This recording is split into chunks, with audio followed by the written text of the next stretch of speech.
I've got an exciting show for us today. I'm really thrilled. But before we get into it, I've got a really special guest on the couch. You guys are going to love this. So do not click off. Just hang with me for at least 60 seconds because we got to talk about our sponsors. That's how we keep this show going. But it's going to be worth it. It's controversial. It's fun. You'll laugh. You'll cry. You'll get all of it. But let's talk about today. One of our sponsors, everybody out there knows I'm a golfer. I've hosted multiple golf shows. It's a blast for me. And one of my good friends is over at Club Champions. And Club Champions, if you don't know, if you play golf, one of the most important things to learn about golf, if you're just learning or if you're an old timer playing, and I didn't find this out. I've been playing since I was 6 years old. But up until 10 years ago, I never got fitted for golf clubs. And I was a pretty good golfer all my life. But when I got fitted for golf, and I did it at Club Champions, it changed my game. So if anybody will go on, if you go onto my Instagram or YouTube, whatever you're watching us on today, DM me, tell me about your golf game. Say anything. Just say, Tommy, I want in. I'm gonna pick a half a dozen people, and we're going to give them a free club fitting and the first $250 off Club Champions for any golf clubs you want to pick. And it's a great deal. Also, my good friends over at Texas Day Brazil. We always love Texas Day Brazil because I'm a steak eater. And they have 65 locations all over the world. It's ridiculous, the food. They just keep bringing it. And I love steak. So shout out to Texas Day Brazil. Thank you.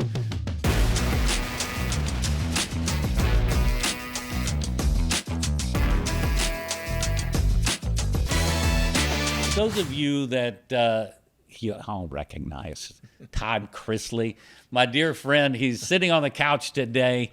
He said, Tommy, it doesn't matter. You can ask me anything.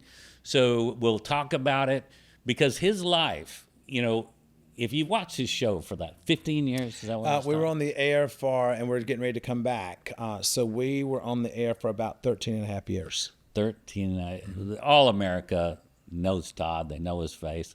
They love him. He gets all kinds of fascinating questions because we were driving around today and he's, for years he's been telling me these great stories about shooting your show. And you know that he's one of the most outspoken guys. He tells you like it is, and he cuts right to the chase, whether you like it or not.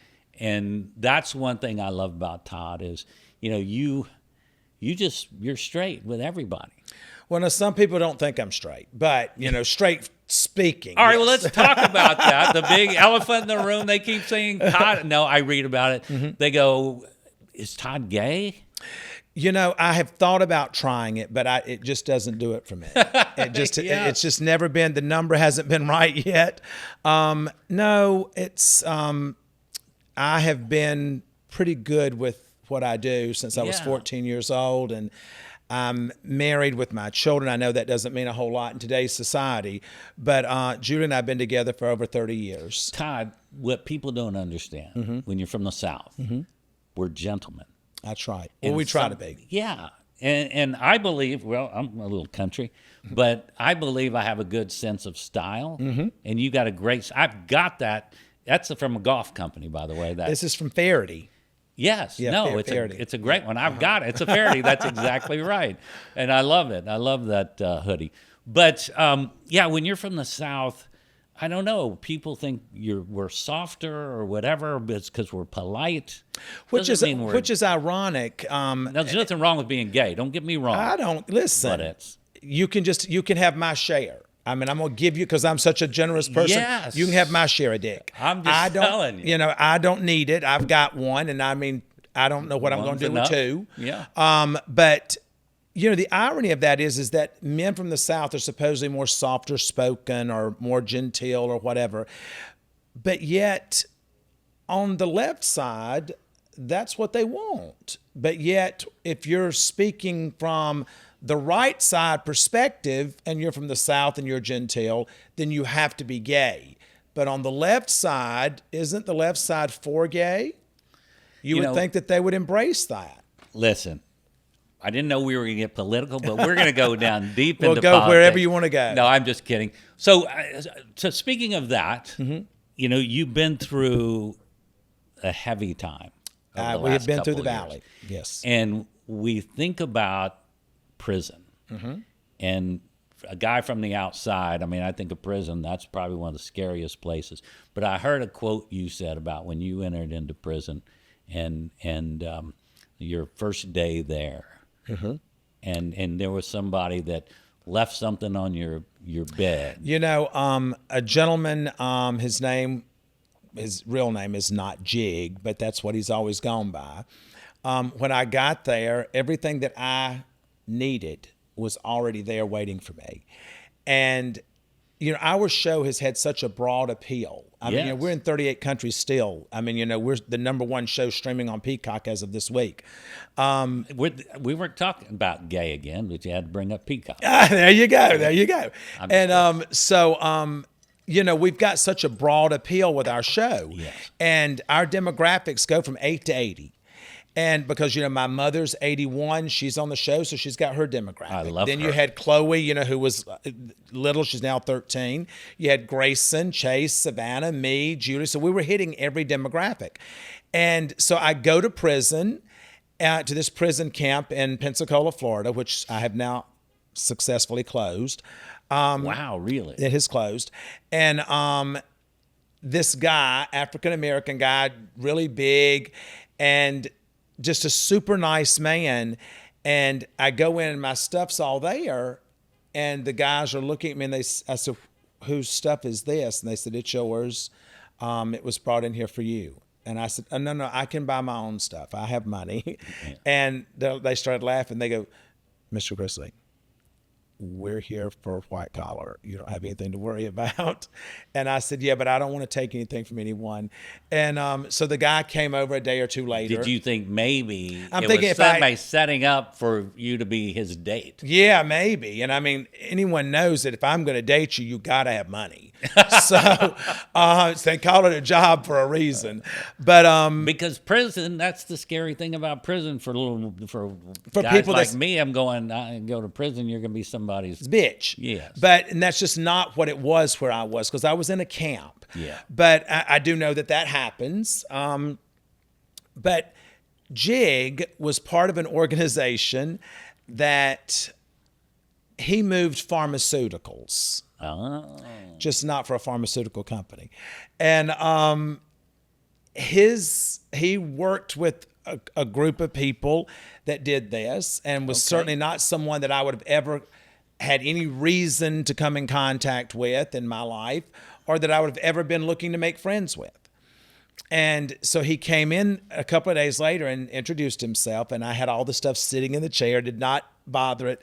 And I said, sir, I said, I need to give you this back. I says, I can buy my own stuff, and I'm going to commissary tomorrow. And he said, it's not for me.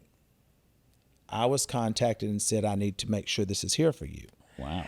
And this was from one of the largest drug people in the country.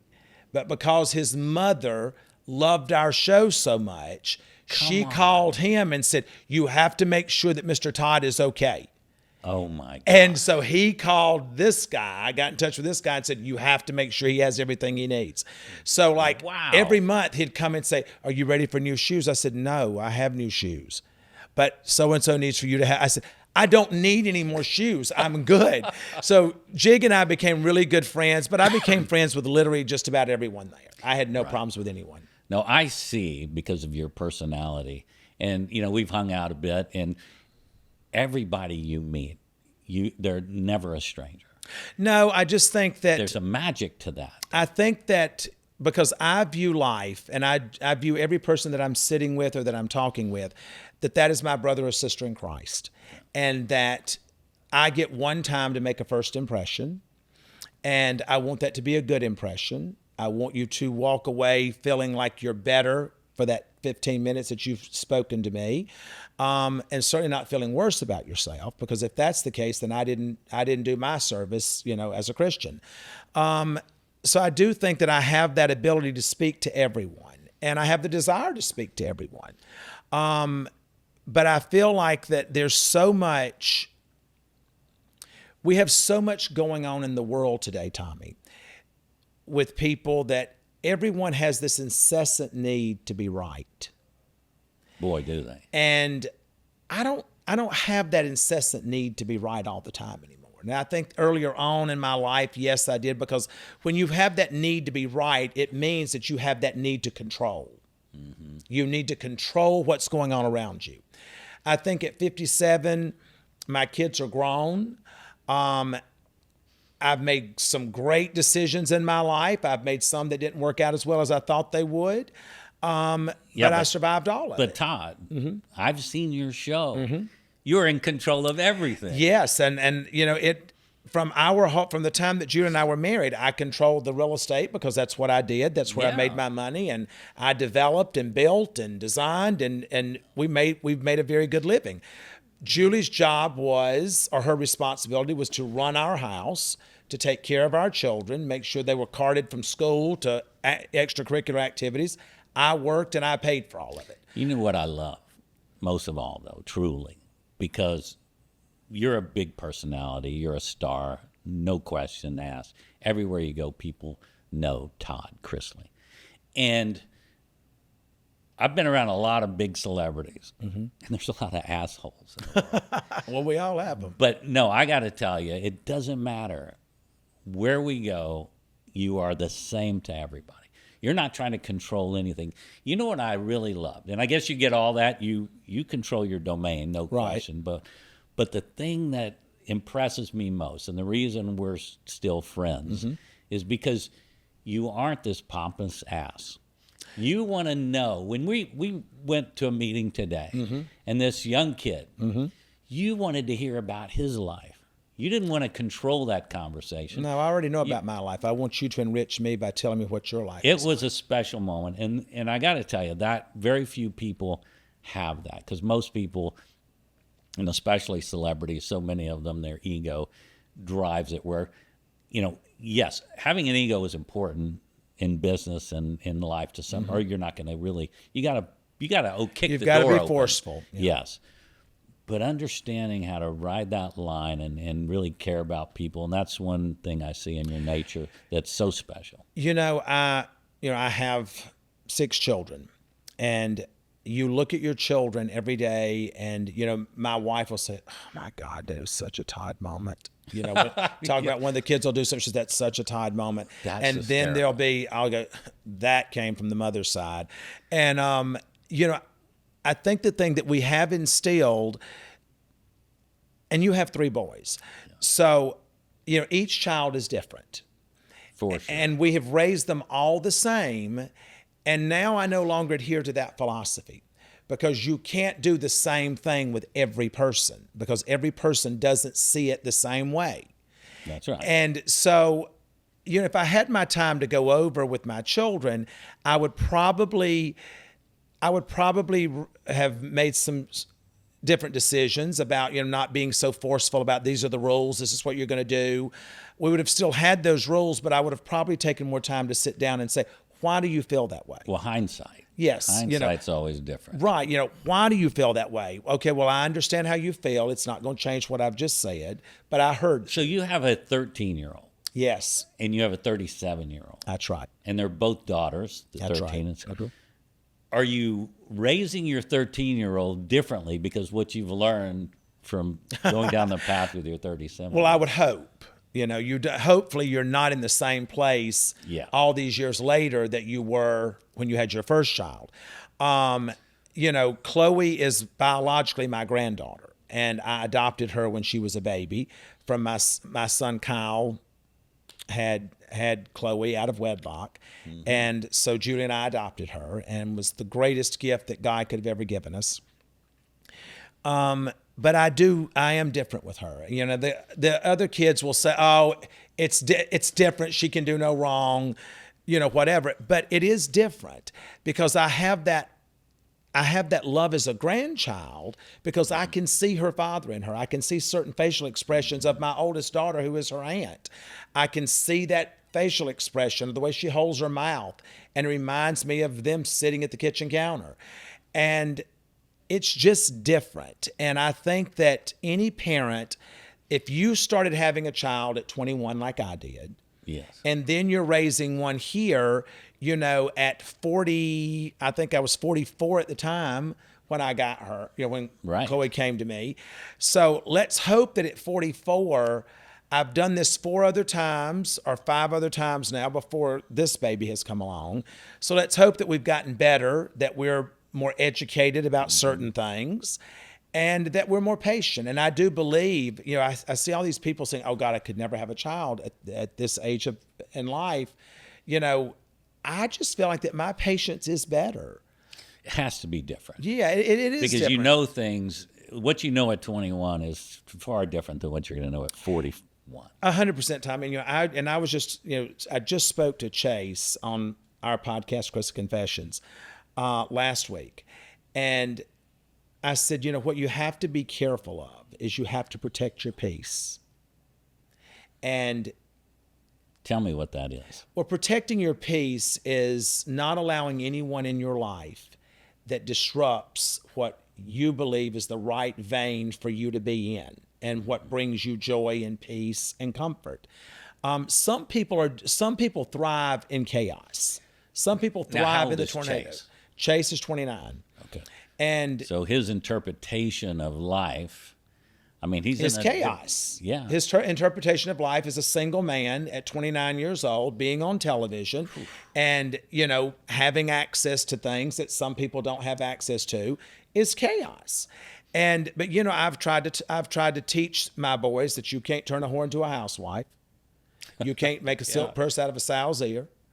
There's just certain things you can't do. No matter how beautiful they are or what they bring to that table. And you don't need to be getting involved with anyone that when you look at them, the first thing you say is, oh my God, they're so beautiful. If I could just fix this. You can't fix them. Yeah. You cannot fix a person. A person fixes themselves. That's exactly You right. don't fix them. You can be an example. You can be a voice of encouragement. You can lift them up. But you can't ultimately be the person that fixes that person's problem. If anything we get out of today is if you guys will just listen to that moment, because that is a big issue in this country, probably all over the world, is that whole thing they're going to change. People, listen. On cheaters, I saw so much of that. Right. And they knew going in there was a problem, and they still did it. And listen, it's, I've said this to friends of mine in LA, and because fidelity there is just not what it is in the South. I'm not saying that the South we don't have cheaters. Clearly, we have cheaters in the South. But in LA, it's just different. The commitment level is different. And I remember saying to 2 of my friends, they were bantering back and forth about what was going on in their lives, and my boyfriend, my husband, I said, if I was you, I'd shut up. I said, because you would be better off having a hoe as a boyfriend than a hoe as a husband. Mm-hmm. I said, so she's in worse shape than you are, because you can pick up the phone and call and tell him, don't pick me up, we're done. I'm moving on. This one's got to get attorneys involved. So if you're going to have a hoe in your life, it needs to be a hoe as a boyfriend, not a hoe as a husband. Interesting. And so I just feel like that for me in our life, our peace, we work to protect, and especially after everything that we've been through. We don't allow people into our homes anymore. Do we have help in our home? Yes, we have help in our home. Do we have non-disclosure signed? Yes. Do we have background checks done? Yes. But they are not there are no papers in our home, personal documents. All of those are housed within accountants' offices in New York. So we don't even get mail at our homes. All the mail goes to the accountants. Wow. You had to learn a lot over the last We did, because we years. trusted the wrong people. Mm-hmm. And that was, when people, my kids have said, Dad, what would you have done differently? I said, I would have been less trusting. That's sad. I would have been less trusting. And I want my children to learn that now, because they're older now. And just late. because someone, Tommy, tells you that they're your best friend, I have learned that if you are my best friend, I don't need you to tell me. I already know. Yeah. And I don't like when people say, you can trust me.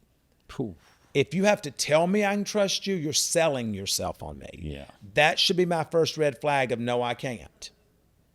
And I'm not interested if other people are talking about me to you. I'm interested in what you said when they were talking about me. Yeah. What did you do when they were speaking ill of me? Mm-hmm. I don't care what they said. They felt comfortable enough. Tell me why. Them knowing that you are friends with us, tell me why they felt comfortable enough to say something negative in your presence. You had to have made them feel okay in being able to do that. Mm-hmm. Let me ask you about that, because I think that's an important thing. What you've just gone through, obviously, as a television personality, a star, you have to be careful who your friends are. You learn quickly. Yes. But then when that hammer went down and they put you and your beautiful wife away, which had to be, I mean, I don't even know, we're going to get into that in a minute, but how many friends did you lose? How many people we didn't, because our circle has been very tight. Yeah. So we still have all the friends that are in film and television and music. All of those people are still in our tight little circle. But just so that you know, I'm still friends with the people that I grew up with, that I went from elementary school all the way through high school. Yeah. You know, my best friend Stephanie, that she and I have been best friends since elementary school all the way through life, through her 3 children, through my 6 children. She and I text or talk every day, and that has never changed. You know, my buddies that I was in high school with, we text each other or send something on Instagram or something like that, and that's daily. But our circle was never huge. Mm-hmm. I had always kept our circle tight because I did not let no one was ever around our children. Our children never spent the night away from home until they left for college. Really? No. And my girls were never allowed to date until their junior, senior prom. No kidding. Yes. And that was with our driver driving the car, with those kids in the limo, with our driver driving it.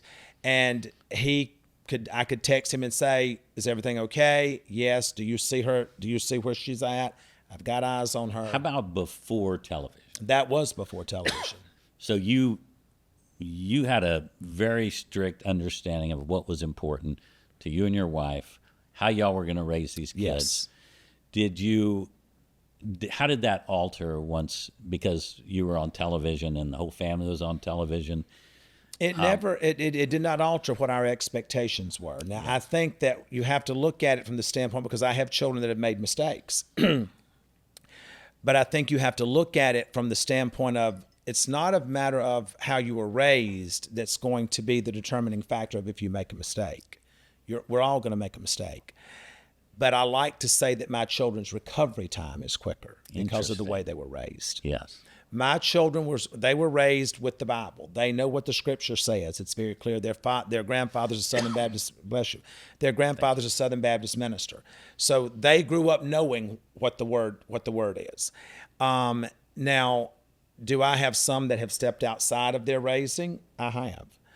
They are mine, and I still love them. And I can talk about them, but you cannot. But you were young once, right? Listen, I like to say I'm a reformed hoe.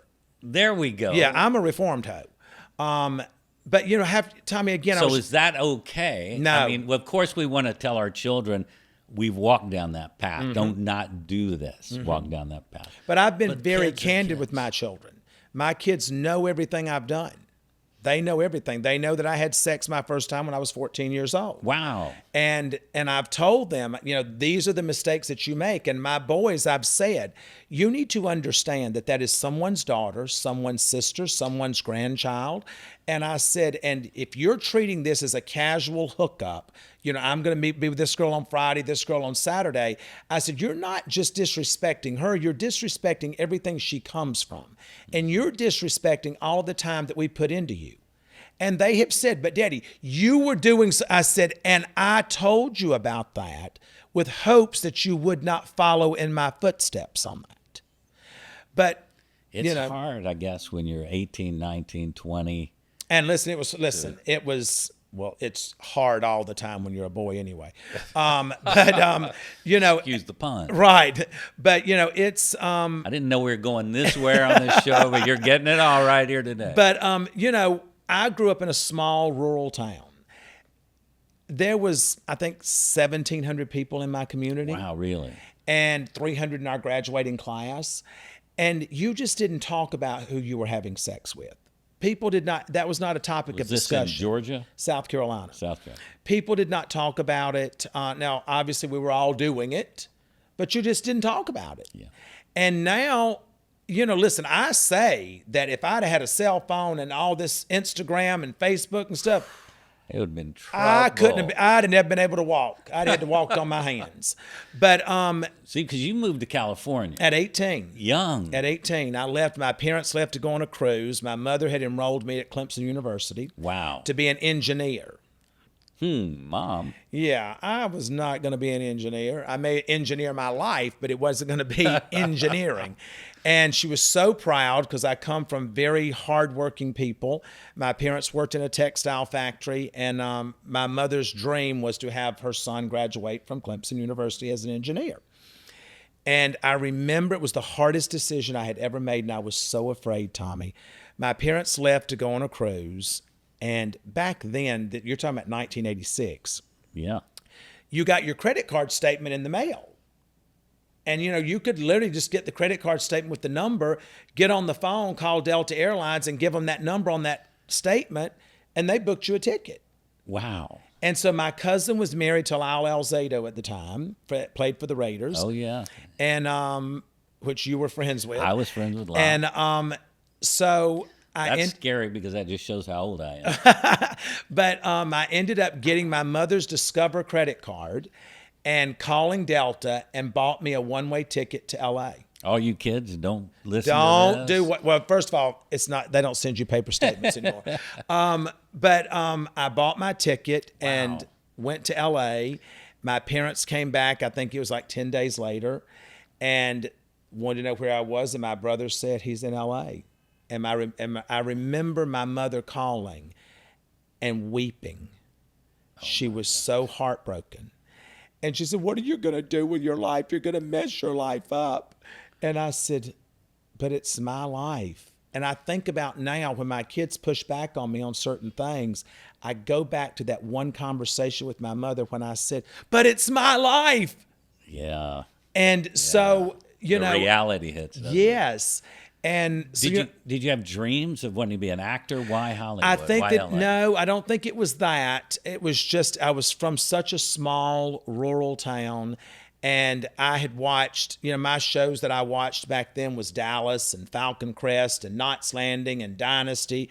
And those were the shows that allowed me to escape that little small town, to know that there was something bigger there. I mean, I watched Falcon Crest because that taught me about San Francisco. I watched Dallas because that taught me about Texas. You know, I watched... You know, my dear friend, Lorenzo Lamas, Yes. Falcon Crest. Yes. Yes. And I'm actually friends with his daughter, Shayna. Oh, yeah. But yeah. you know, I watched, you know, Dynasty because that took me to Colorado. You know, Isn't that wild? Knots Landing was California. So I looked at that and learned that this is the life that I wanted, not necessarily in television, but the trappings of that. Right. And that gave me my desire to want to be better, not really better, but to be bigger. To learn something Yes, outside this. outside of where I was growing up. Yeah. And so I left at 18 and went to California. What kind of shock was that? An 18-year-old kid from South Carolina. I don't think it was, I never felt it was a shock. Really? Because I was so immersed in these television shows that I had become, that had become my life. And I remember when my cousin picked me up, my cousin Cindy, she was in her Jag, and, you know, she had a phone in the car. I mean, we had one on the wall. She had her phone in her car, and she was this beautiful blonde and the most beautiful eyes. And she was just such a stunning woman. And she picked me up. She was going through her divorce at the time with Lyle. And she was so carefree and very sophisticated and elegant. And I thought, yeah. And when I got in the car, I remember there was a song playing. It was called Morning Star. You Are My Morning Star. Oh, yeah. And then the next song that played at the red light was Patti LaBelle and Michael McDonald, On My Own. Come on. And I remember exactly what I was wearing. And I felt like looking up at the sky, I felt so free. I felt such a peace that I'm going to be okay. Yeah. And I was. What'd you end up doing at 18 years old in the big city? Well, I did many. I did many. Wait a minute. Now, you're the grandson, or you're the son of a preacher. No, grandson. my wife's father is a Southern Baptist minister. So you could My go. side were all heathens. We believed in sex before marriage. I went to California. Okay. I worked at the Cheesecake Factory in Marina Del Rey. Of course, everybody coming to California has to get a job. Yes. Bartending or waitering. And I was too young to bartend. I was 18 years old, and I got a job at the Cheesecake Factory on Admiral Way. And then I got a job at the First Banana Republic as my second job in Santa Monica. And your friend Willie Nelson was my first celebrity client at the Banana Republic. He was leaving to go on a safari, and I got to dress him. So I was through Cindy and Lyle. I was immersed with like Howie Long and his wife Diane, and Marcus Allen. Well, you were thrown right into kind of a celebrity world. Very much so. And because Cindy was immersed in that, and she was friends with a lot of these people. And well, that had to be kind of fun. You had to step up than most people that just yes. to Los I had Angeles. her, my cousin, she was wonderful to me. And How long were you there? A couple of years. Okay. Yep. And and I did my thing as an 18-year-old guy would. And I dated a woman there that was, I hate to even tell this story because my kids know about it, but I don't want them to think I'm condoning it now. We're not condoning it. We're not condoning it. But this is important lessons in life. She was 17 years older. Wow. And that happened to my son. He was managing at a restaurant, and these older women, because he called me up and said, Dad, they trapped me in the bathroom and offered me, and I hijacked your story, and I'm so sorry. You're good. But they go, we'll get you an apartment, a car. What do you want? And I'm going, he's 19 years old. What the hell? I was 18, and that happened to me. And I loved it and enjoyed my life. Did you date this woman? And it's okay. For quite some time. Yeah. And I'm still friends with her today. Wow. My wife and I, Julie and I, were in the Polo Lounge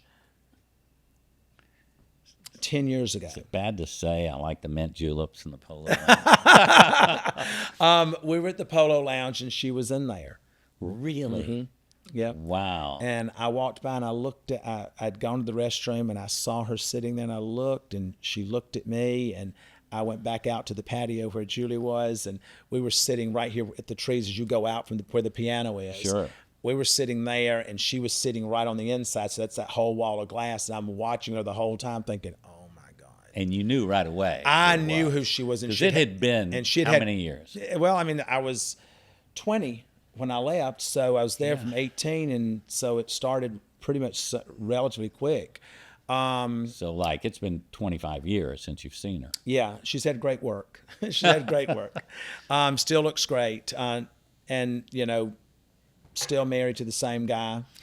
So she was married when you were... Which I didn't know. Okay. And that was the reason that I stopped doing it, because I felt so ashamed when I found that out. I felt such shame that was so outside of how I was raised, and that my mother would be so embarrassed and so ashamed. So tell me about that and why, because that's a lot to think about as a 19-year-old. I was 18. Really take on that. I don't know in the early stages of it that I really cared, because it was so exciting and new, and I didn't need my parents' permission. Yes. And I didn't need them to send me money. But after I found out that there was a husband involved, How did you find out? She was walking the red carpet at the Academy Awards on television. Wow. So that is a real extension of Cheaters, but just a little different way. A lot of cameras around. Yes, but that's nobody right. said you're busted. That's it. And but you know, Julie knows about it, and it's in my book that's coming out. I talk about it. It has a full chapter around that. But to make that decision that this isn't good for me. Okay, I'm sorry. Yeah. You found out she was on the red carpet. And tell me about what went down. I never slept with her again after that. Yeah. We had lunch at the place called the Red Onion, and I didn't. Yeah. I said, "What are we? Who was that?" And she goes, "Oh, it was my husband." And I said, "Your husband?" And she said, "Yes." I said, "Do you have children?" And she goes, "No, we don't have any children. He has children from his first marriage, and he was older than her." Wow. And I said, "What are we even doing?" And she very bluntly told me what we were doing. And I felt somewhat degraded at that point because it was, and that kind of hit me. It's about the sex. She said, "We're fucking. That's what we're doing." Wow. And I said, and I was really good at it. But it caused me to look, it got to a point, Tommy, to where it was hard for me to shave. I would look in the mirror to shave, and all I could think of was, I'm literally with someone else's wife. Yeah. And so I ended that, and I've never done anything like that again. All I can see is that your mom and pop did a good job. Well, my mother was so ashamed, and she said, "You know that hell is running over right now." And she says, "So, but they can still make room for you." And I said, "Well, I'm not going to hell." But she gave you something as a young boy. They both did. My parents both gave me, they gave me a very good, strong moral compass. Yes. I sometimes got off, lost my way. Of course, we all do. But and we still do. But I say that, and I've done this with my children, and the Bible tells you, to raise them up in the word, and that they may depart, but they will return.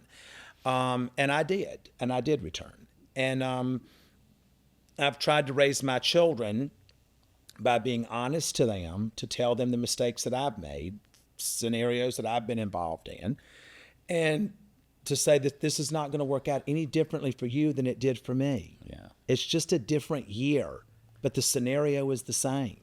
So what I'm seeing is you really haven't changed much in how you raised your kids from when before television, after television. I mean, I talk a lot about the celebrity effect and how it changes the dynamics in business. But I want to just point out on becoming a celebrity, and do you find that affected your kids? Yes. Before the celebrity, as people like to refer it as. I hate that word. I do too. Yes. I hate that term. But before that, I controlled our universe.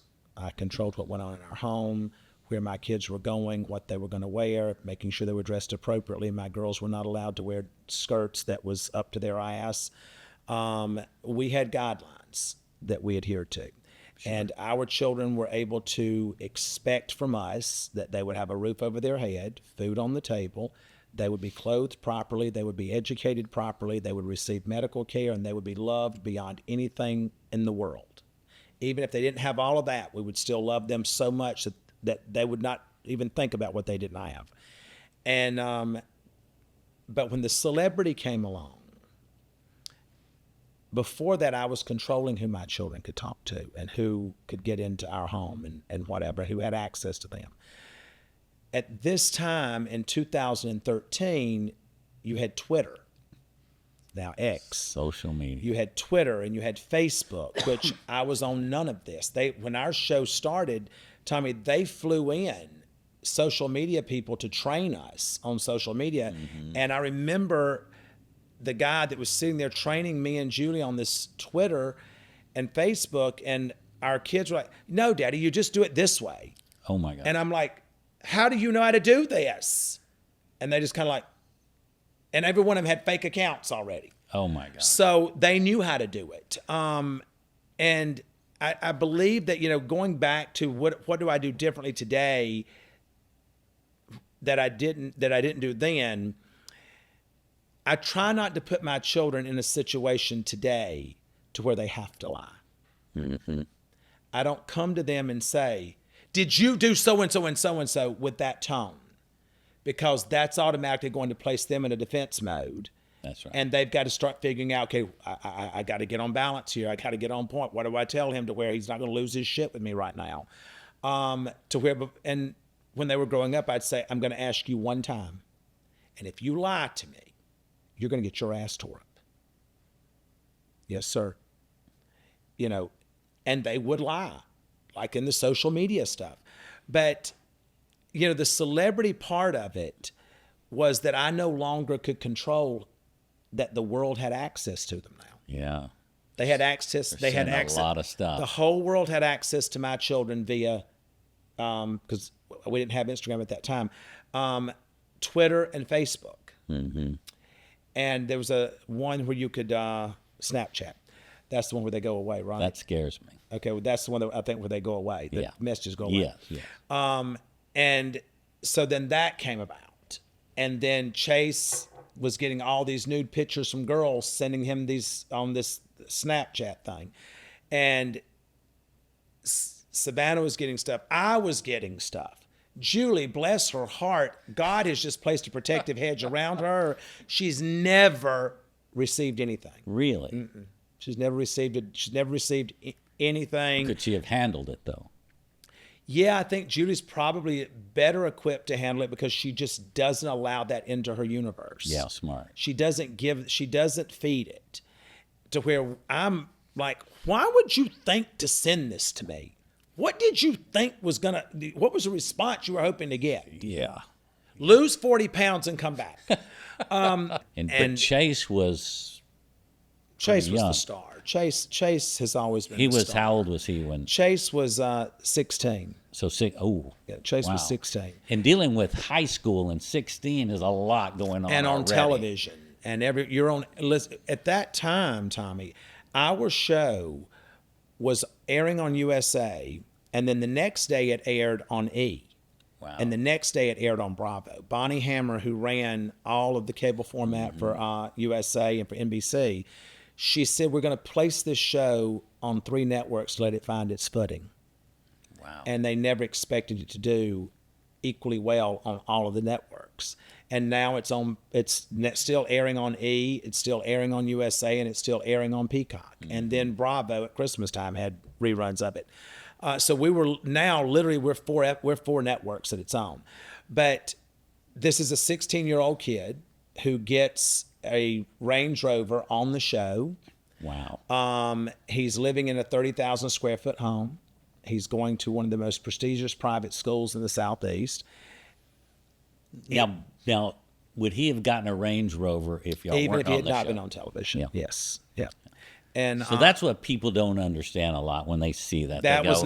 Them being on the show had nothing to do with what they were going to be given. Yeah. My kids were always good in school, and you were successful very already. I've made more money in land and development and real estate, sticks and bricks, than I've ever made in television. Mm-hmm. And that is still the way that it is with the stuff that we have right now. But my kids, Lindsay got a new Mercedes when she turned 15.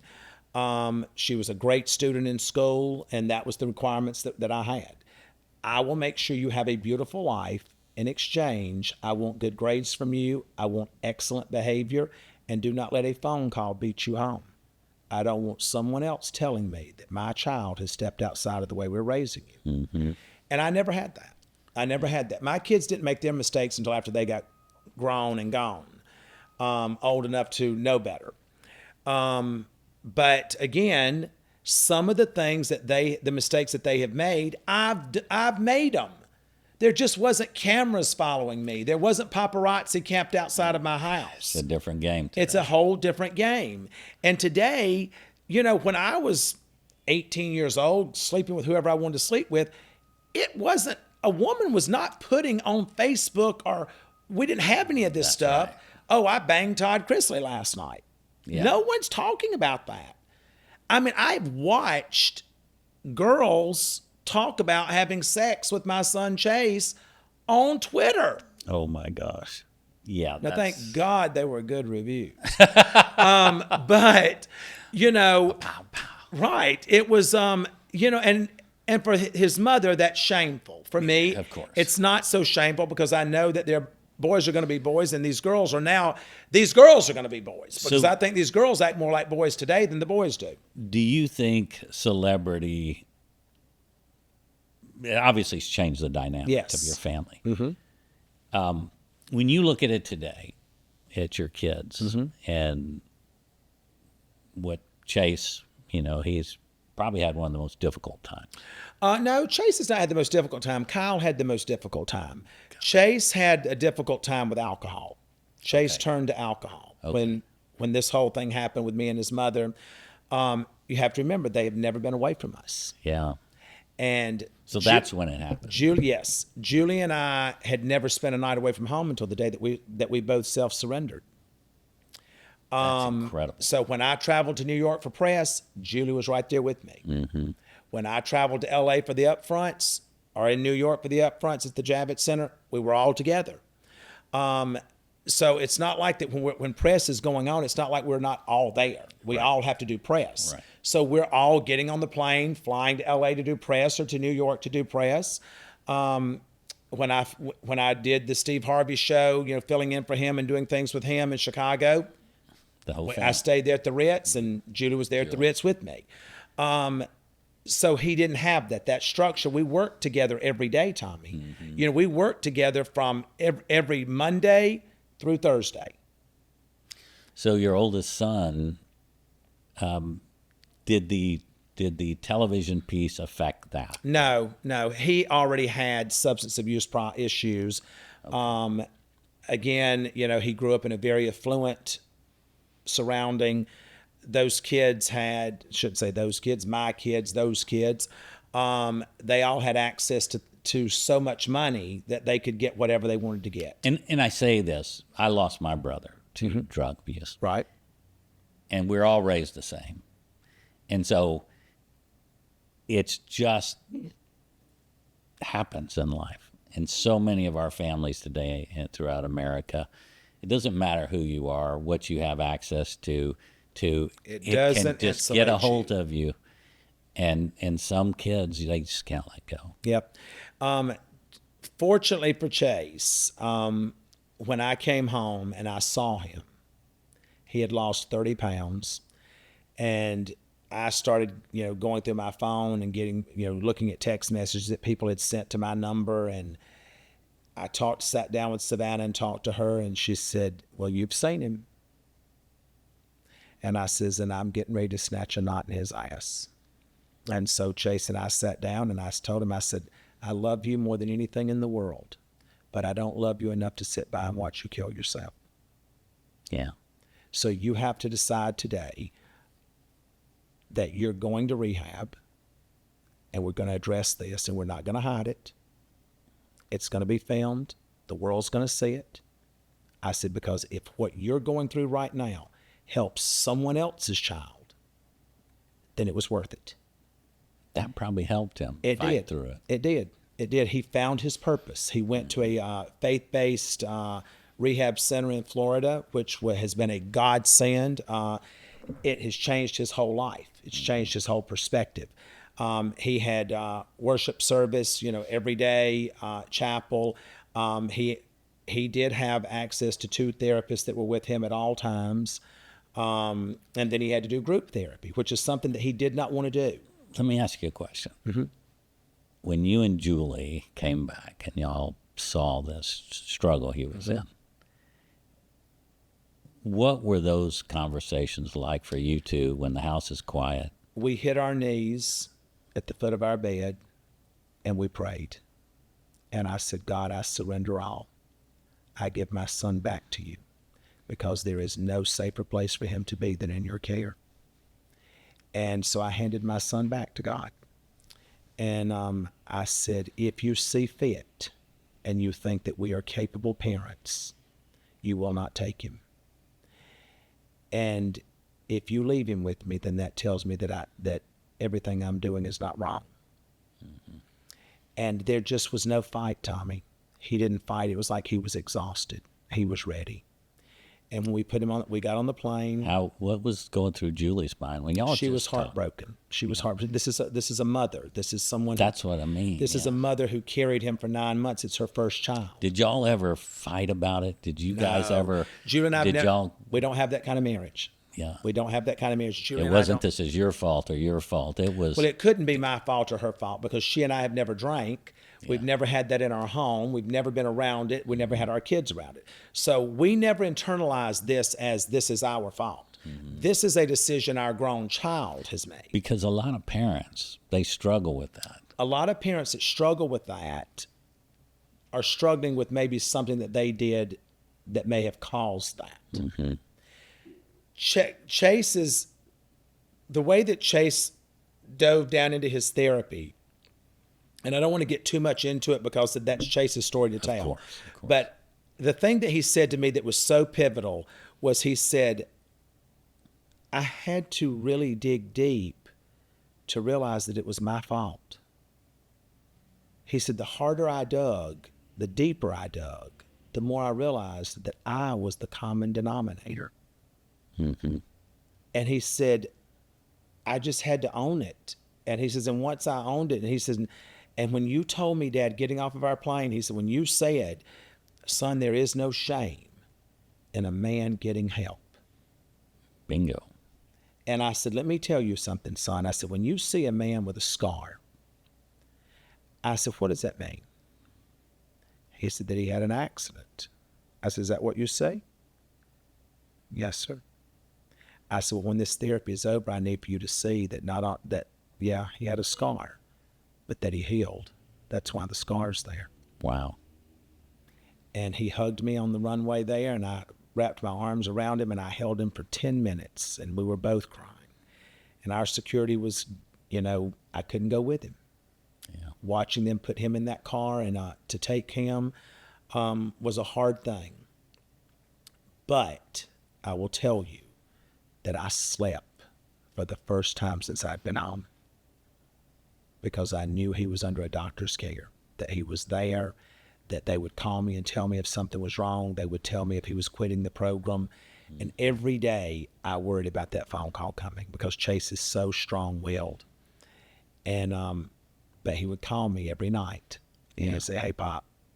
And I said, what's up, son? How was your day? And he would walk me through his whole day.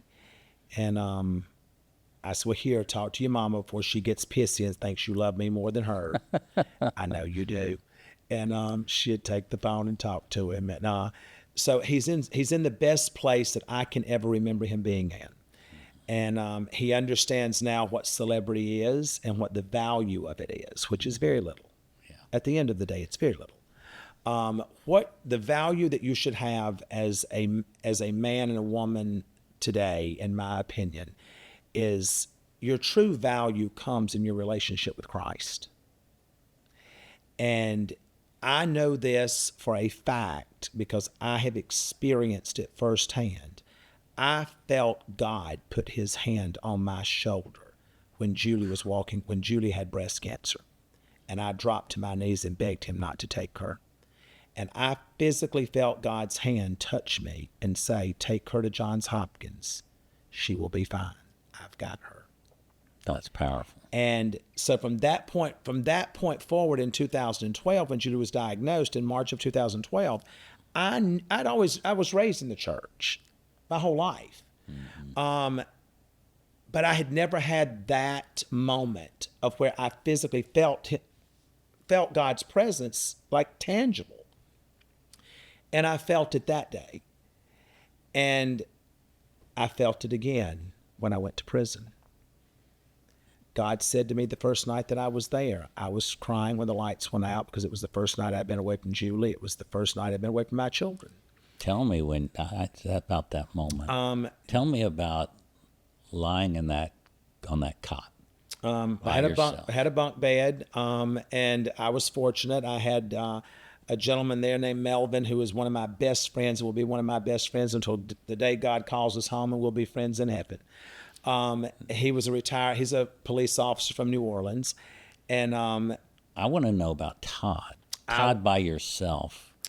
well, I wasn't by myself. You have to remember, I was in the bed by myself, but I had I had 75 other guys. But that's what I mean, though. When you close your eyes and you had to cry yourself to sleep. I was angry at God because I had felt like that I had been a loyal and faithful servant.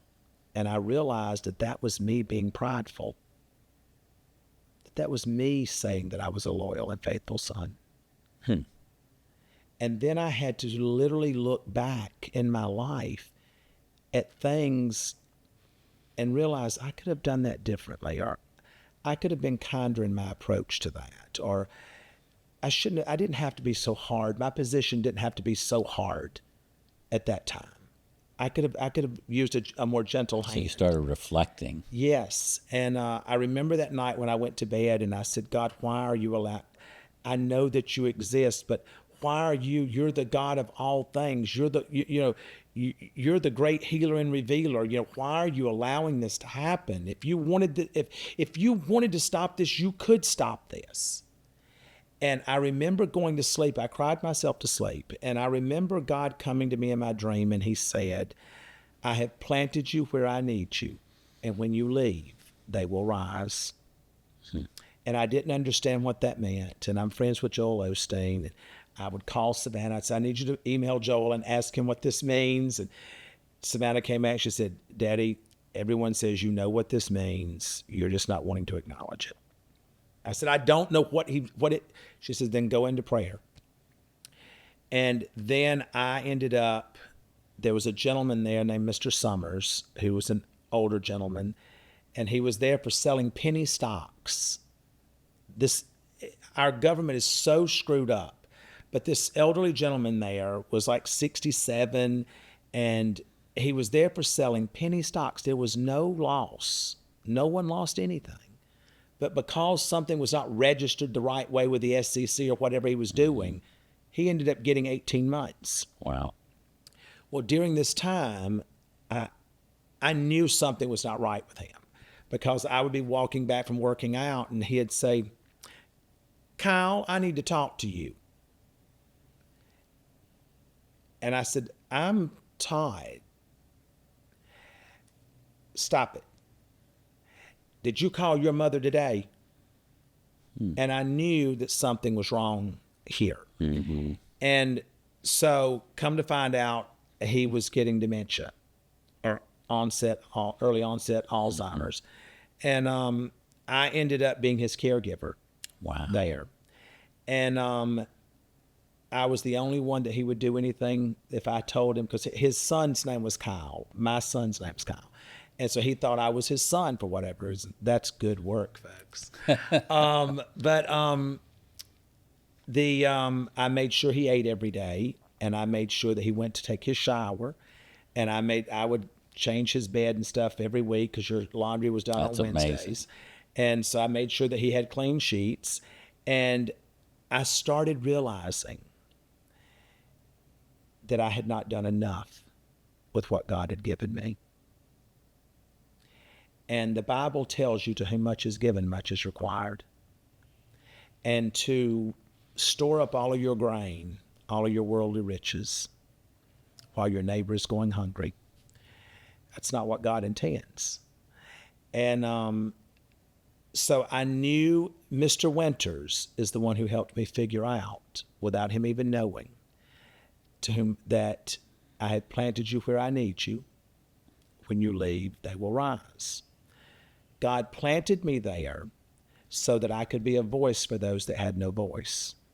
And are you doing that? Well, I came home on May the 28th, and my goal was to get at least 100 men home before Christmas. And I fell short. Were wrongly that were some that were wrongly convicted, others that under President Trump, in 2018, he created the First Step Act. And that basically, as long as you were programming and doing the right thing, you could reduce your sentence by really up to 50%. But under the Biden administration, they did not do that. they did not implement that First Step Act the way they were supposed to, because that would have given President Trump the glory for doing something that was cool. And I exposed that. Mm-hmm. And so from May the 28th, when I got home, I started on June the 2nd. And my goal was to get 100 men home by Christmas time. I ended up getting 98 home. No, that's a huge number. And I got a message today. I was getting off the plane to come here, and there was a message that was sent to me, and it was from a kid whose dad I had gotten home for Christmas. And I was sitting on the plane, and the tears just rolled down my face. He said, "My mom and sister have been in contact with you about," and he names his dad's name. "I'm currently on the way to pick him up, and I just wanted to express how grateful I am for the things that you've done for my family. In no way were you required to help us out, but you did anyway. Thank you for everything you've done. I hope one day to be more like you." Wow. This is from a 17-year-old boy playing baseball. I mean, that is a game changer. But that's the blessing. Yes. That is when, remember, I've planted you where I need you. When you leave, they will rise. Yeah. FSA, I am now working with the Bureau of Prisons. I am now on calls with the director of the Bureau of Prisons and the deputy director and the head of FSA. We have daily calls. I expose any corruption, any abuse, case managers not doing what they're supposed to be doing to get these men their proper credits. And so people that just say, you got a pardon, you got a free play out because you're a celebrity. They have a right to say that. And now you're just picking up where you left off. That is not true. No, and I do believe that the world does know that, because we talk about it on the podcast. It's out in the press. I mean, I'm doing a podcast, which I'd love for you to come to Nashville. I'm doing a podcast. I'm going to have 60 guys there that I have brought home, that they're going to be in the audience for this. See, I don't know if that's getting enough attention. You are making a difference. Yeah, here's the thing for me though. Not to glorify you and put you on a pedestal. Yeah, I think that for me, but if so many of these men, they want to get on with their life. Yeah. And I don't want to shed my light, my spotlight on them. They want this to go away. They want this to be this bad part of their life. They want it to go away. And if the press is knocking on their door or calling their brothers or sisters or children or whatever, Todd Chrisley helped get you home. How did that feel? Not everyone wants you to know their business. That's true. But if we could just take Todd Chrisley out of the message, but just focus on these guys' lives, mm-hmm. and that there is hope. Because we all hold on for hope. That's how we get by in life. And if those stories could be their own stories. Mm-hmm. Right now you have 60 episodes that just happened, right? Mm-hmm. You could create these amazing, powerful, 98 powerful stories mm-hmm. of these guys that will carry on beyond, right? That's how people learn. And that is a new show that I'm doing. It's called The Todd Father. Wow. And that is going to showcase some of the men that want to be involved. See, I love that. The network has reached out to all of them. And I thought I was giving you a new idea. You're already doing it, for God's sake. But if they want to do it, then we'll do it with them. And if they don't, that's okay too. No, that's fantastic. But I think that it inspires me. I think that for me, when I said that when I've planted you where I need you, when you leave, they will rise. He planted me there to be a voice for those that had no voice. Yeah. For me to expose the corruption and the abuse that was going on. Do you know that the Bureau of Prisons has an $8.9 billion budget a year? Wow. No idea. And 400 and something million dollars of that is for FSA, First Step Act. During the Biden administration, the First Step Act was not being adhered to, yet they built the Bureau of Prisons stole $400-something million a year out of the First Step Act's budget that's gone that nobody can account for. Now, this went on from the time that President Biden came in office until he left. So that's 4 years. Do the math on that. That's 1.6. That's 1.6 billion dollars. I'm sorry, 1.6 billion. 1.6 billion dollars that's missing. But you have such a wonderful director now, William Marshall, who is a man of compassion. He's tough. He's gonna you need to do what the guidelines say you're supposed to do. But he's cleaning out the Bureau of Prisons. He's cleaning out these corrupt staff members and these guards that are abusing people and all that. He's getting rid of that. I've watched it. I'm there to see So it. I want to just say one quick thing, because we're not even, and we talked about what happened in the other administration and this administration. I want to take politics out of it, Okay. and let's just talk about the importance of that work, right? Of that money, that $400 million. How do we go positively forward so that it doesn't matter what administration's in there, they can't abuse that money and whatever, and then it just becomes, doesn't matter what politicians. That's are saying. right, and that's what I've said. I said, listen, at the end Because of the that's what's day, frustrating. because here's the thing in our country, and this is what makes our country such a wonderful place. Even in our worst days, it's better than 99% of anywhere else. For sure. There has never been a gatekeeper. There's so much governmental waste. And, there's no question. And our country, one term it's Republican, next is Democrat. It might be 2 terms Republican, 2 terms Democrat. And when the Republicans go in, they're going to undo everything the Democrats did for those 4 years. And when the Democrats come in, they try to tear down everything the Republicans did for those 4 years.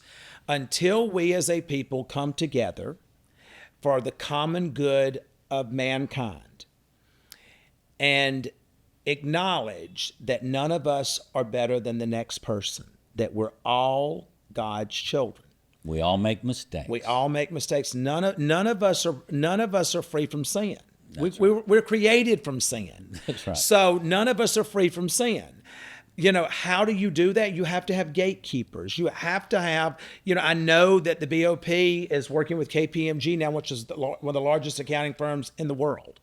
And there's audits going on, and he's flushing out where all this corruption is gone and to making sure that things are put in place where this doesn't happen again. But, until you do that in every aspect of government, there has to be a gatekeeper. For sure. In every job, there's a gatekeeper. That's right. And we've been running with no gatekeepers. People have been given too much access to things that they don't have the education to know what to do with that access. And money can corrupt quickly. Well, listen, I think that we're seeing that throughout the world.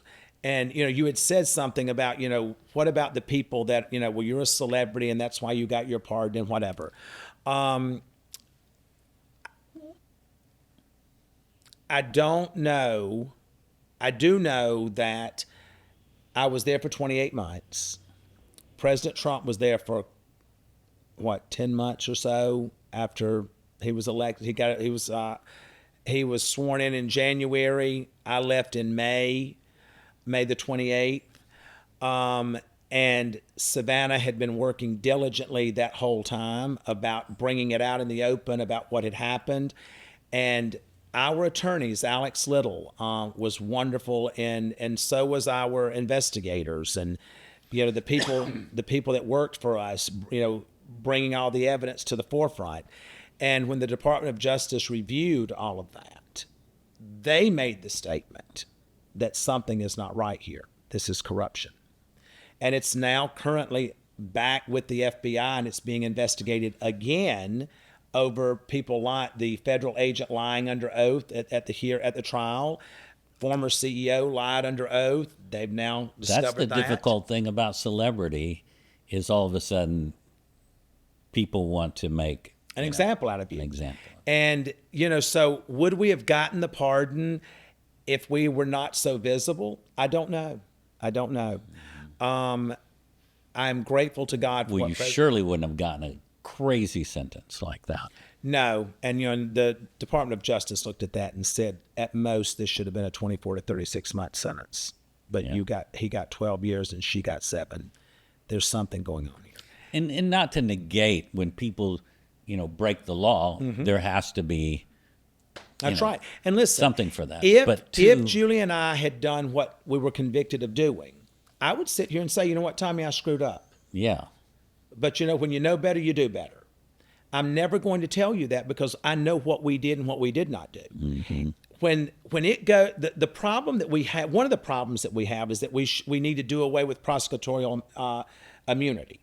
Because these prosecutors, they take these jobs and their whole goal is to work for the U.S. Attorney's Office long enough to get the attention of one of these Fortune 500 firms where they can go bill out $1,500, $1,600 an hour.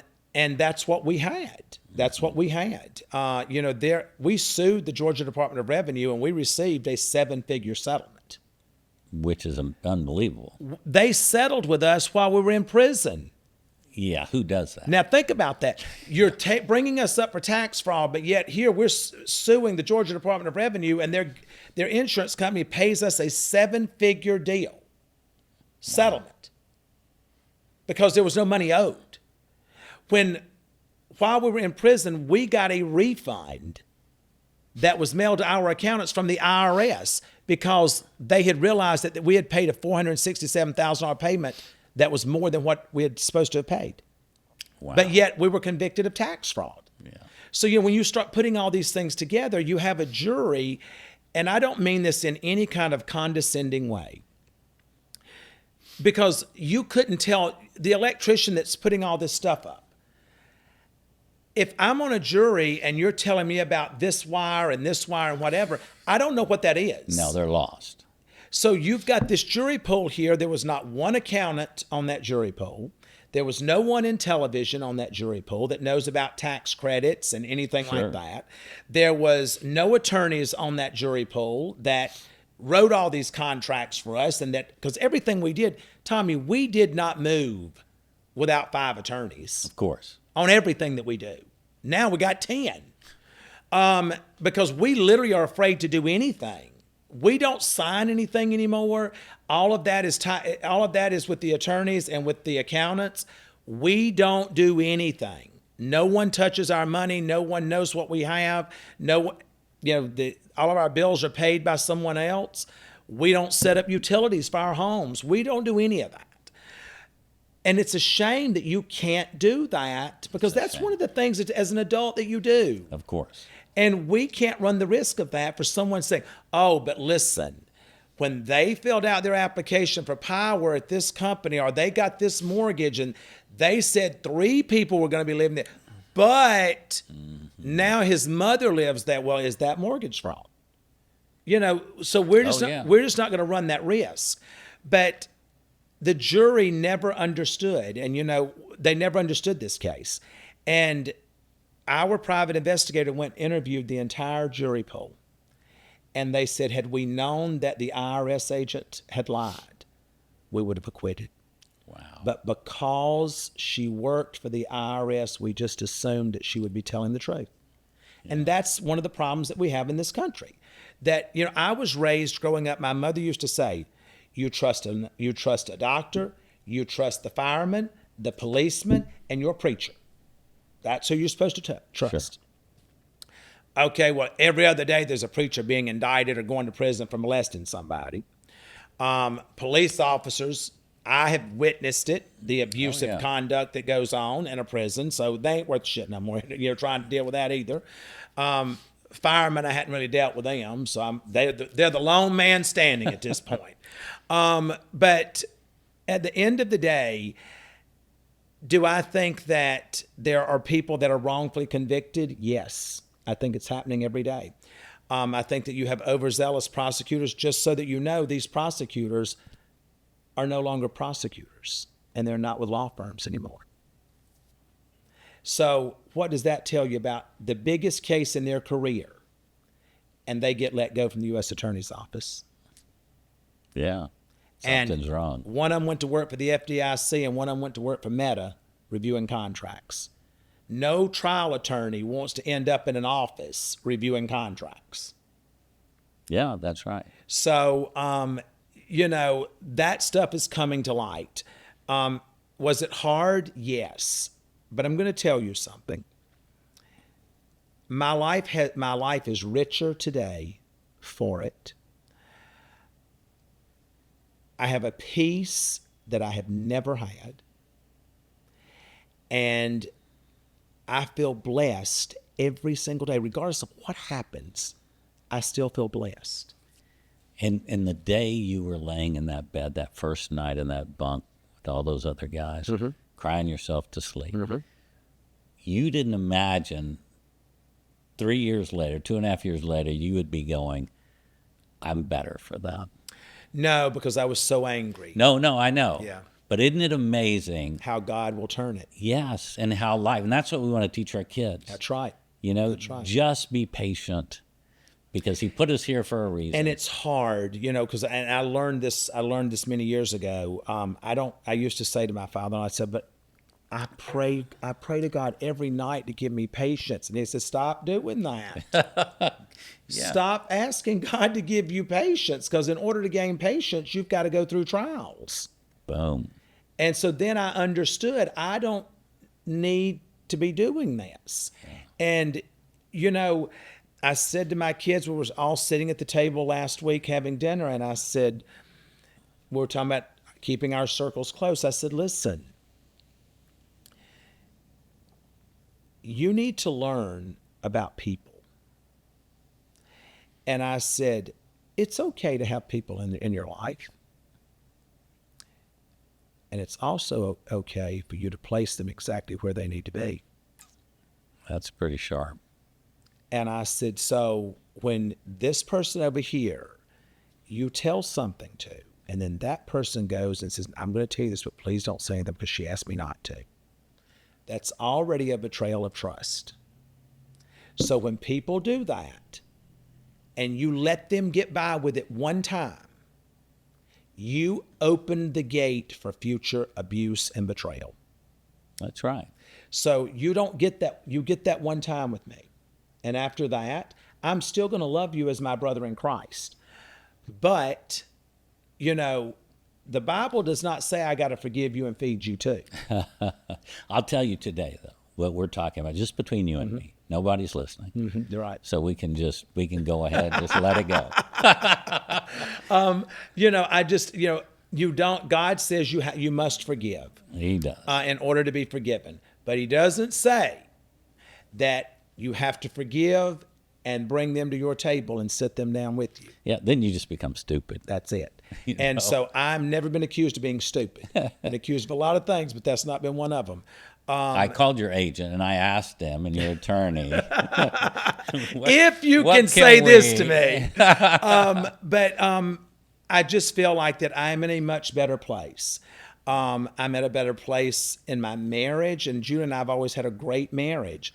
But Julie and I have a deeper, richer affection for each other. I can see that, and you see it every day. And the fact that you said we've never spent time apart until the day we were in prison. We did not. And so I want to ask we didn't speak for 28 months. We were not allowed to speak for 28 months. I'm so surprised. Yep. And how tough was that? Julie said it was the hardest thing that she's ever had to endure, that it was by far harder than her going through breast cancer. And she said, what about you? And I said, it wasn't. I said, because I have all of our memories. I remember the first time I met you. I remember every conversation we've ever had. I remember everything we've done.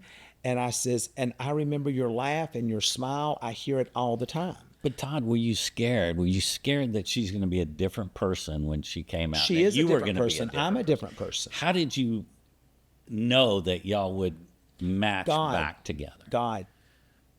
Because she came out with a different hair color. Yes. And for God's sake. Yes, man. And I have been literally raked over the coals for that. Just kidding. But I just read that and it made me laugh. she did box hair color there, and she was dark, and I've never seen her dark. She's always been blonde. But she didn't have an option there. It was either cover gray with the dark color or go gray. But then you got to be like you were getting to go out with another woman for a little while. That's what I said on the show. You did? I said I've never been with a dark-haired woman before. I said, so tonight's going to be interesting. I think that God protected me in so many ways, spiritually and emotionally and psychologically. Because it's almost like we would email each other 5 and 6 times a day. Oh, you could do that. Okay. Yeah. And she and I would talk about, whatever. And I would be sending her, and there was like sometimes there was a 3 to 5 day delay in when I would send her stuff and when I'd get a response back to her. And I would say things to her in my email, and then before she even got my email, she'd already emailed me something. And it was covering the same thing I'd sent her that she hadn't even received yet. Wow, yeah. So we stayed on the same page 28 months away from each other. Because I could see how that would get very kind of worried. She could be changing. If you don't change, then there's something wrong. There's something no, but I mean really in wrong. a scary way. Like all of a sudden it's like, oh, I came to some She changed realization. in a scary way. She came back as a brunette. That's the only That scary was a scary she got. way. But Okay. no offense to brunettes. But You never worried, will she still love me? and I never had that fear. That I put, maybe not that you put your family, but everybody thought that. Mm-hmm. They were talking about that. Mm-hmm. Todd put his family at risk. Mm-hmm. Yep. And that was a hard pill for me to swallow because I had done everything in my life to protect them. Of course. And just so that your audience knows, my CEO testified under oath that I had never signed that bank document, that I had never seen the financial statement. And when asked, did Todd Chrisley know that you were signing his name? He said, I don't know. And my attorney says, you don't know? If you don't know, and he was there and he knew about it, why didn't he sign the document? Why are you having to sign it? And his statement was, he may not have known at the time, but I think I recall telling him a year later when the loan was up for renewal. Yeah. That's what I went to prison for. Which is nuts. The prosecutor said to the jury, ladies and gentlemen, I have presented to you the Southern version of the Trumps. Wow. And if Mr. Chrisley's sitting over here, television shows, production companies, mortgage companies, real estate development, that man is not a stupid man. That man is not foolish. If he did not know, he should have known. That was his closing statement. Here was the problem.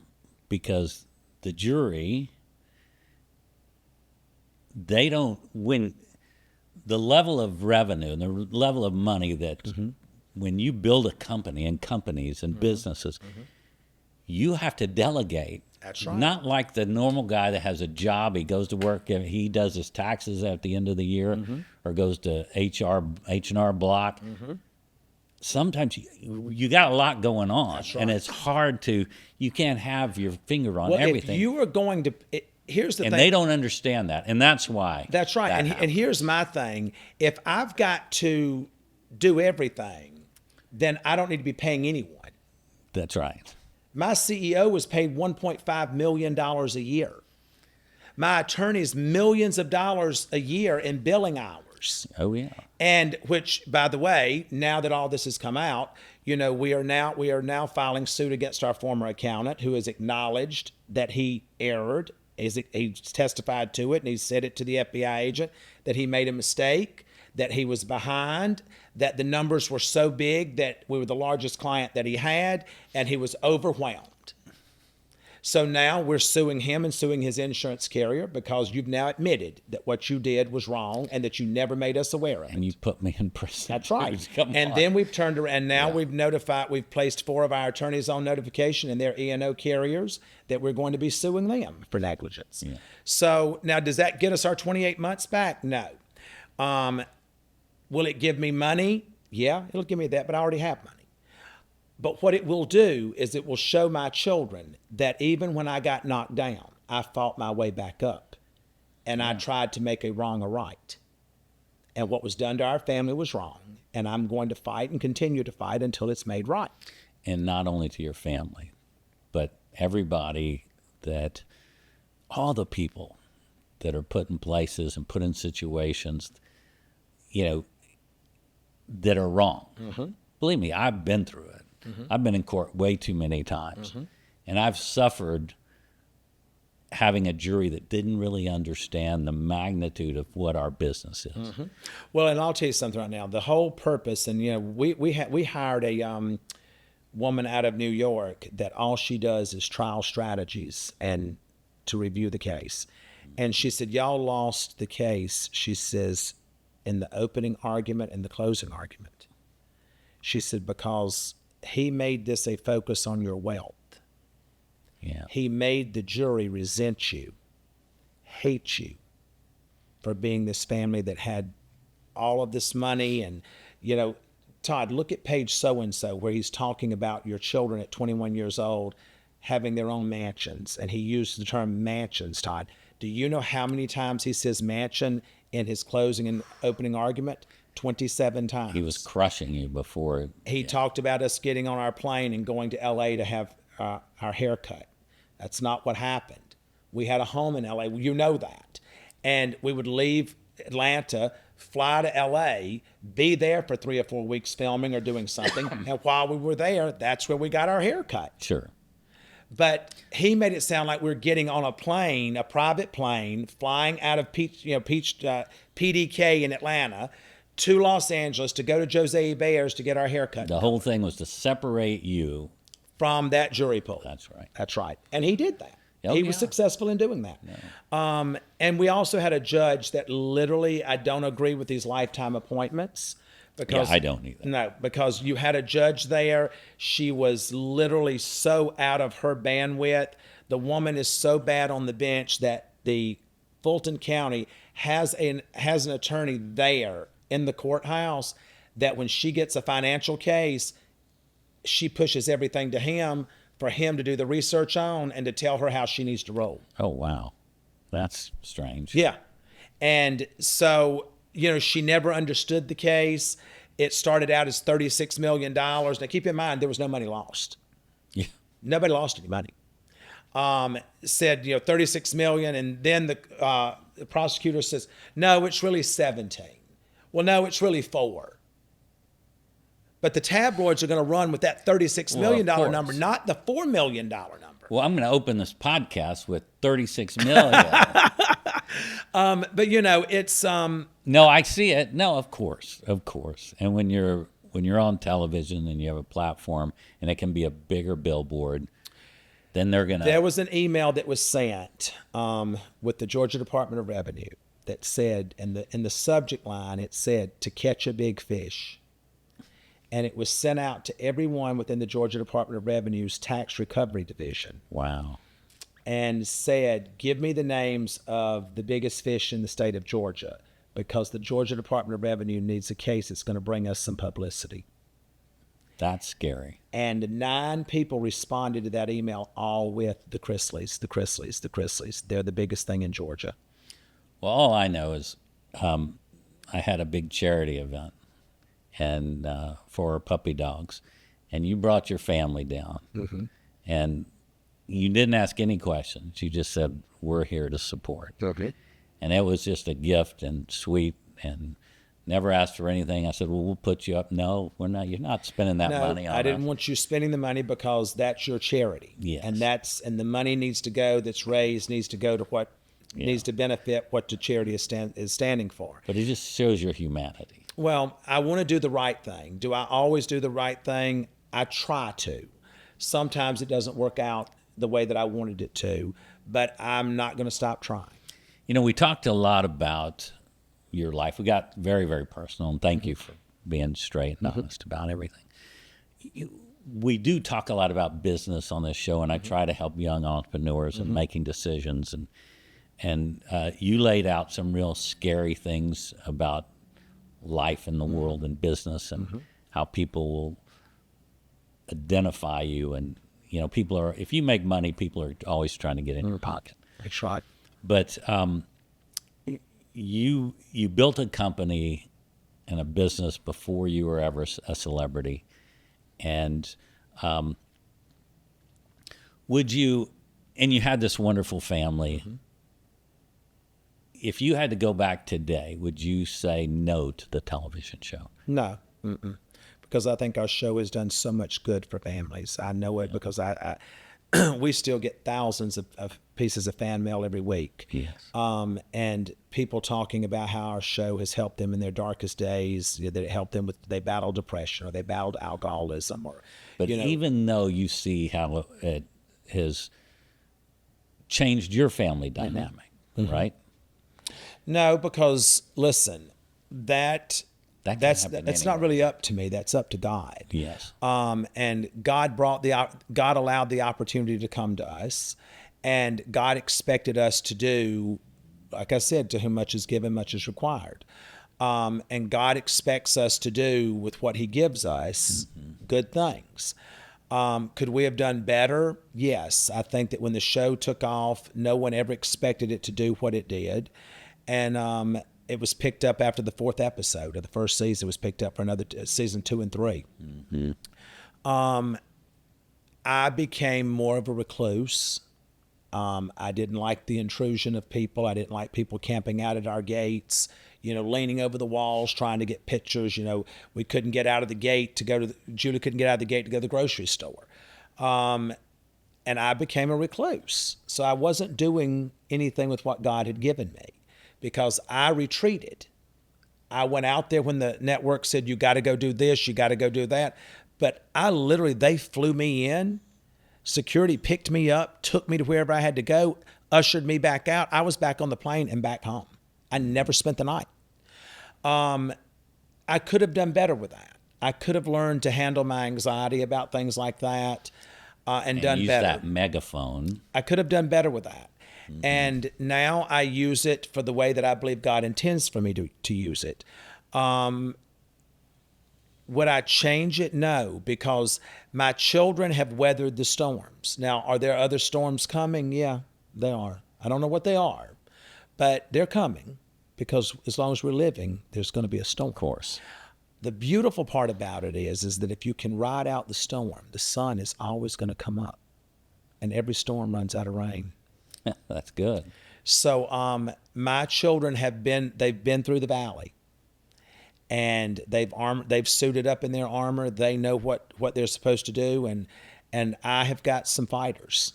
I've got some warriors. So, and that's so wonderful to hear. And I'm because I'm a cheerleader for family. From the business side, when you're talking to young entrepreneurs, I've been working at this job for 5 years. I'm miserable, but I got some ideas. I have dreams. What do you tell them? I think that you should follow your dreams because that's all I had when I left Westminster, South Carolina at 18 years old. Is it worth the risk? Well, no risk, no reward. Yeah. Everything's a risk. I mean, you marrying your wife was a risk. Yeah. That was a risk. You didn't know that it was going to last this long.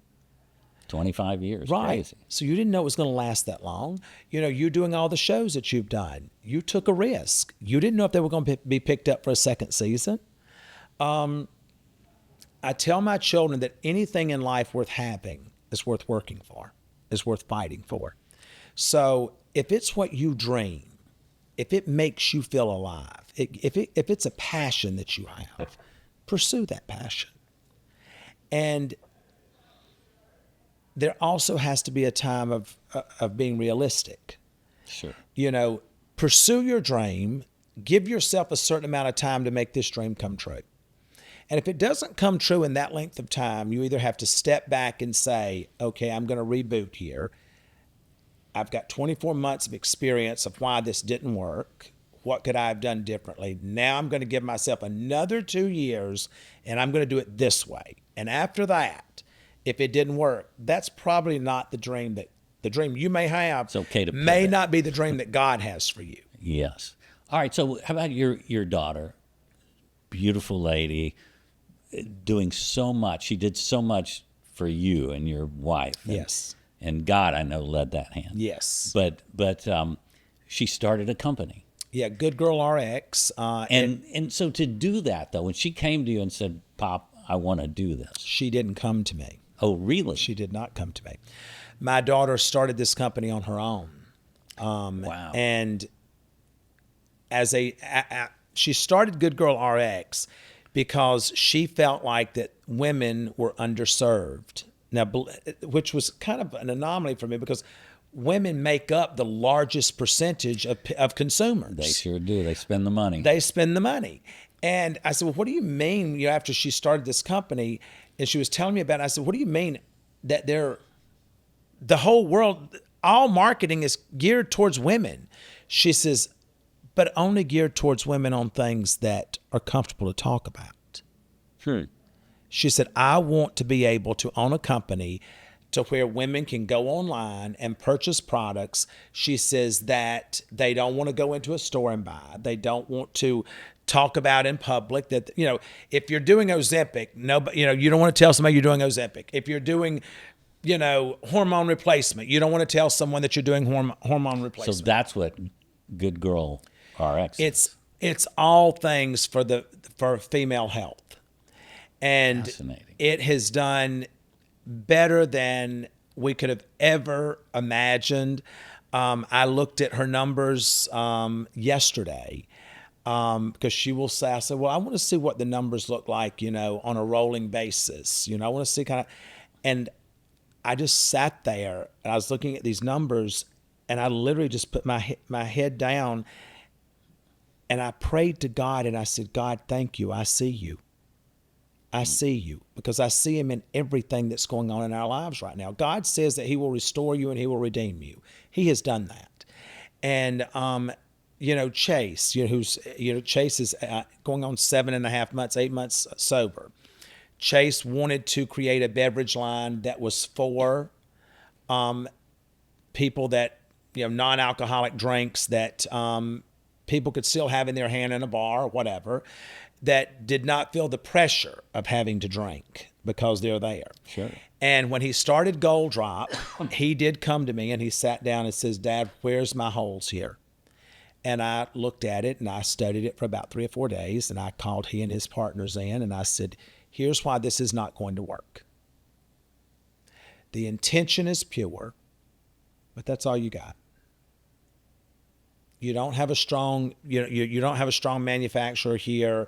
What about the IP? Has that been locked down? Going through all of that with them, and these young guys sitting here, I could tell they were like sponges, and they were soaking it all in, and they were taking notes of what they needed to do. And now Chase with Gold Drop, Chase is in 11 locations now. We're working here in the state of Texas for a major deal here in Texas with him, and in federal agencies, for his product. And it's got 38. I think it's there's less sweetener and sugar in his Gold Drop products than what you have in any sodas out here, and they're good. They're good. And you didn't bring me any to try. I'm going to ship them to y'all. The new ones just came out. Yes. And I can't they're wait. gone before they even, literally within days of them announcing, they're gone. So young entrepreneurs, you're raising these. Actually, they're ship off. Well, they're coming to me with these plans and what they're wanting to do, and I look at some of them and I'm like, okay, because I don't want to. Their dreams are not mine to kill. Sure. And so this was yesterday, going down where they're releasing my. Stop that. All right, if you guys, I don't know if you can hit the button see that. again. Oh, sorry. But there's nothing cooler than when you see it coming off the assembly line. Yes. You know what I mean? Oh, man. What a proud moment. Yes, and so he was so proud of that yesterday because he's introducing 2 more flavors, and I drink them every day. I drink them every day because it's gotten me off of Coke, because I used to drink a Coke when I got up every morning, and 5 or 6 more a day. I don't know if people understand. You don't drink. I've never had alcohol in my life. And if you can raise 6 Chrisley children with no alcohol, God's got a special place for you. If you can spend a week in Hollywood and not have a drink, you were there at 18 and didn't drink. That's that shield of protection that God has had around me all my life. Because Tommy, I have been in LA since I was 18 off and on. And I had never been around cocaine. I had never smelled weed, had never been around it until we were coming out of Sunset Towers there at Hamburger Hamlet. Yeah. I was standing there at the corner waiting on our drivers to pull up. And I said, oh my God, there's a skunk somewhere.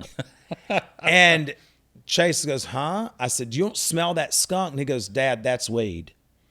Really? That's you had never smelled it? I had never been around it, never been exposed to it. My first week in LA, 19 years old, I go to this party in the hills.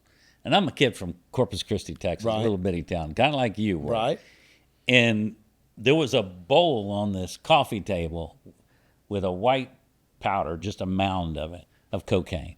And I'm going, what is that?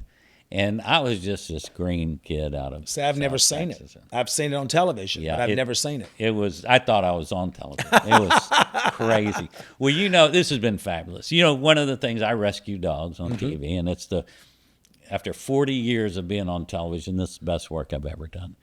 And so I always got to talk a little bit about puppy dogs because they're so much to me. They mean so much, and in our mission and our rescue. And as you build companies off of your television shows, you're one of the great entrepreneurs, which people, you know, just study what you do in business, and it's a master class. We've been very fortunate with the things that we've done, and you know, we have a lot of things we have a lot of products that people don't even know that our names are tied to. Yeah. So we've been very fortunate with that. And that's like us. You know, we created a pet supplements, right, for hip and joints and skin and coats and allergies, and it's been fabulous, and it's all mission-based, and our new pet insurance company we're so excited about. But I want to know about your dog. Well, you know, it was Chase's dog, Lilo. Yes. And Lilo passed away while we were gone. She just walked over into a corner in the dining room and laid down, and she died. And that was hard for everyone because everyone loved this dog because we're not dog people. You know, no dogs had ever been in my house. Really? And no. And my mother raised us that way, and she said, you don't lay your head where a dog lays theirs. Dogs are meant for outside, humans are for the inside. And so I grew up with that. And so then Chase gets this French bulldog, Lilo, and she ended up being the heart of the entire family. Everyone in the family loved her. And she was so smart. Oh my gosh. And she passed away after we left. We're gone. He loses his dog. And then the spiral started. Yeah. Well, he just 2 weeks ago, because he was never having another dog. So 2 weeks ago, he ends up getting a long-haired Frenchie. Wow. Beautiful. And her name's Millie. And she is the sweetest dog.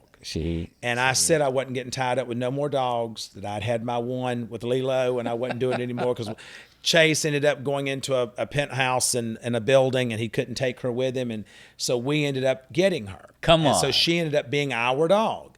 And I say that the only good thing about us being in prison, there were a couple of things, but at least Julie was not there when Lilo passed away because Julie worshiped her, and that dog worshiped Julie. But Millie is 9 weeks old, and she is just the sweetest little dog. And so I looked at her the other day. She was standing there. You know, Chase had come in with her, and she ran straight over to where I was standing, and she's putting her feet up on my leg, and I'd just gotten dressed. I had to go to a photo shoot, and I had on black. And I said, no, Chase, Daddy, look at her. And she's looking right up at me. I'm like, it's over. Here we go again. And so Julie said last night, she said, you know, that dog's upstairs.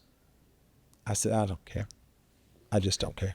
I don't care anymore. I'm like, it is what it is. And, you know, it brings him peace, and she's a sweet dog, and we already love her, and she's proving to be a smart little dog. I don't like dumb children or dumb animals.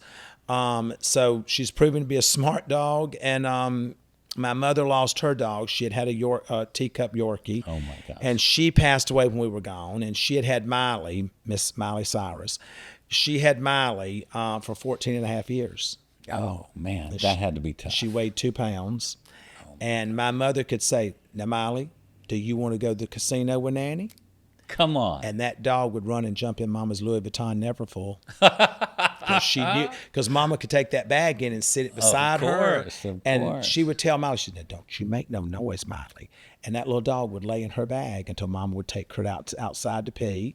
And Mama was devastated. So my mother has had her cremated. And she has informed us and then made it a point to send an email to her attorney to let them know that when she dies, that Miley, her ashes is supposed to go in there with her so that they can be together in heaven. Oh, my God. And I said, Mama, you know that Miley's not going to be in heaven because she has no soul. Don't you say that about my dog. She said, I've had one man and one dog, and that's all I'm, because I was going to buy her another one. And she said, no. I've had one husband and one dog, and that's all I'm ever having. Oh, my So God. that's where we are with All right, but I'm going to get her to come volunteer when I go to Georgia to do a rescue. Well, she lives with us. She lives in Tennessee. Oh, she does? Okay, Yeah, she lives in Tennessee, and she's 81, and she does amazing. She's in the casino 3 or 4 nights a week, how cute. and then comes and does her filming, and then she gets back in her car and goes. She drives everywhere at 81, and informed me the other day. She said it's time for her to get a new car. She said, I've had this for 2 years. See? So she's still, her expectations are still exactly where they've always been. Oh, my gosh. Well, I've never met her, so hopefully one day I'll get to meet her. You will meet her soon, my friend. You will meet her soon. Thank you so much. Thank you for having me. It was a pleasure. It's one of my more favorite podcasts that I have done. Well, thank you so much. You And so I'm sending you home with your own mug, and then you're gonna take this to the new pup. Right? I love that. Some multi soft chews. It's good. It's we really worked on the formulation to make sure that dogs, they just don't get enough from the food they eat, especially if it's kibble. And so we just don't do the kibble. We do all of her food is made. Oh, all of Millie's food is made just like Miley's. So you use this like as a little treat. Then I'm sure she's getting all the nutrition she needs, but would be a great little treat. Okay, perfect. All right. I appreciate Thanks you, so brother. much for coming.